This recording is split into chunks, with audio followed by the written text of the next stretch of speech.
अगर आपने भी 10th 12th या ग्रेजुएशन की है और आप बेरोजगार हैं यानी किसी भी गवर्नमेंट जॉब की तलाश में हैं, तो आपके लिए ये खबर फायदेमंद होने वाली है, क्योंकि एसबीआई यानी स्टेट बैंक ऑफ इंडिया की तरफ से रिक्रूटमेंट निकली हुई है। कितनी पोस्टें रहने वाली है, क्या एज लिमिट रहने वाली है और साथ ही साथ एजुकेशन क्वालिफिकेशन क्या कुछ रहेगा और सिलेक्शन प्रोसेस क्या रहेगा, आप तक पहुंचाने की भरपूर कोशिश करूंगा। और साथ में ऑफिशियल नोटिफिकेशन जो है वो स्क्रीन पर आपको देखने को मिल जाएगी। पूरी जानकारी आप तक पहुंचाने की भरपूर कोशिश करूंगा। आप देख रहे हैं टुडे न्यूज लाइन और मैं हूं आमिर पीर। सबसे पहले अगर हम पोस्टों की बात करें तो कितनी पोस्टें हैं मैं आपको बताता चलूं। 13,735 जो है वो एसबीआई की तरफ से निकली हुई है।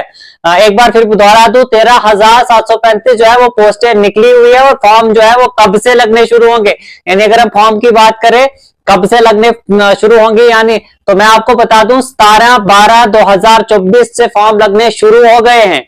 और लास्ट डेट की अगर हम बात करें तो 7/1/2025 जो है वो लास्ट डेट रहने वाली है। यानी मैं आपको बता दूं 20 दिन का जो है वो टाइम दिया हुआ है, यानी 20 दिन के अंदर ही आपको जो है वो अपना फॉर्म फिल करवाना है। और एजुकेशन क्वालिफिकेशन की अगर हम बात करें तो अगर आपने 10th या 12th क्वालिफाई की है तो आप इसके लिए अप्लाई कर सकते हो। मैं आपको बता दूं पोस्टें जो है वो पियोन साथ ही साथ जो है वो जूनियर असिस्टेंट की भी रहने वाली है। उन तमाम बच्चों के लिए एक अच्छी खुशखबरी है जो कंप्यूटर का अच्छा खासा नॉलेज रखते हैं। या ये भी बता दूं मैं आपको कि जो टाइपिंग जो है वो अच्छी तरह से कर सकते हैं, उनके लिए जो है एक बहुत ही बड़ी खुशखबरी है कि उनके जो है ज्यादातर चांसेस हो सकते हैं। अगर हम स्पेशली जम्मू कश्मीर की बात करें तो जम्मू कश्मीर के लिए 141 जो है वो पोस्टें निकली हुई है। बहुत अच्छी वैकेंसीज निकली हुई है, एसबीआई की तरफ से ये वैकेंसी जो है वो निकाली गई है। इसी तरह से बाकी स्टेट्स की अगर हम बात करें, गुजरात की अगर हम बात करें 1073, आंध्र प्रदेश की 50 और कर्नाटका की 50, सब मैं आप ऐसे ही बताता चलूं आपको। हरियाणा की जो है वो 137, जम्मू कश्मीर की 141, हिमाचल की 170, चंडीगढ़ की 32 पोस्टर रहने वाली। अगर हम एज लिमिट की बात करें तो मैं आपको बताता चलूं कि आपकी मिनिमम एज जो है वो 20 होनी चाहिए और मैक्सिमम एज जो है आपकी वो 28 होनी चाहिए। हाँ बिल्कुल, मैक्सिमम एज जो है आपकी वो 28 होनी चाहिए। और साथ ही साथ अगर आप एज रिलैक्सेशन लेना चाहते हैं तो मैं आपको बता दूं एज रिलैक्सेशन का क्राइटेरिया क्या है। एससी या एसटी कैटेगरी से अगर आप बिलोंग करते हैं तो आपको जो है वो 5 साल की जो है वो एज रिलैक्सेशन मिल सकती है। और साथ ही साथ अगर आप ओबीसी कैंडिडेट है तो आपको 3 साल की एज रिलैक्सेशन मिल सकती है। ईडब्ल्यूएस वालों के लिए एक अच्छी अपॉर्चुनिटी है, ईडब्ल्यूएस और पीडब्ल्यूबीडी। अगर आप इन कैटेगरी से बिलोंग करते हैं तो आपको 10 साल की जो है वो एज रिलैक्सेशन मिल सकती है।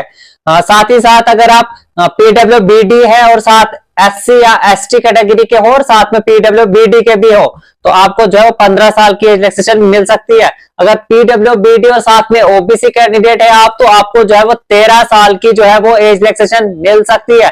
और आम तौर पर मुझे जो है वो कमेंट देखने को मिलते हैं कि एक्स सर्विसमैन की पोस्टें जो है वो कब निकलेंगी, तो मैं आपको ये बता दूं कि एक्स सर्विसमैन की जो है वो भी पोस्टें जो है वो इसमें निकाली गई है। और साथ ही साथ जो डिसेबल्ड होते हैं उनके लिए भी पोस्टें निकली हुई है, या विडो होते हैं, डाइवोर्स्ड होते हैं, डाइवोर्स वुमेन हो तो उनके लिए भी है जो है वो पोस्टें निकली हुई है।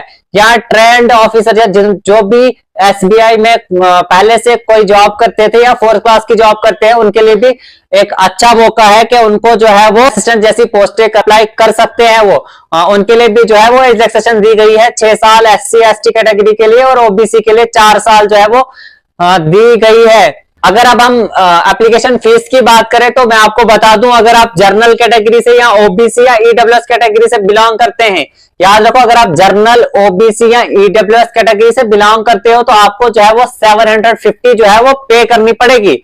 और अगर आप एससी एसटी पीडब्ल्यूबीडी एक्सएस डीएक्सएस कैटेगरी से बिलोंग करते हो तो आपको जो है वो कोई भी फीस जो है वो पे नहीं करनी पड़ेगी। याद रखिए आप जो है वो फ्री में अप्लाई कर सकते हो, तब जाकर अप्लाई कर सकते हो जब आप जो है वो अपने फोन से करोगे। अगर आप किसी भी कंप्यूटर शॉप से करते हो तो आपको जो है वो चार्जेस देने पड़ेंगे। आगे की क्या कुछ अपडेट्स है या अगर आप इसके बारे में कुछ भी मजीद जानना चाहते हो और साथ ही साथ अगर आप अप्लाई भी करना चाहते हो तो डिस्क्रिप्शन में लिंक है, तो आप वहां से जो है अप्लाई भी कर सकते हो और इसकी पूरी डिटेल भी देख सकते हो। आपको डिस्क्रिप्शन पे भी लिंक मिल जाएगा और साथ ही साथ आपको स्क्रीन पे भी नोटिफिकेशन मिल सकती है।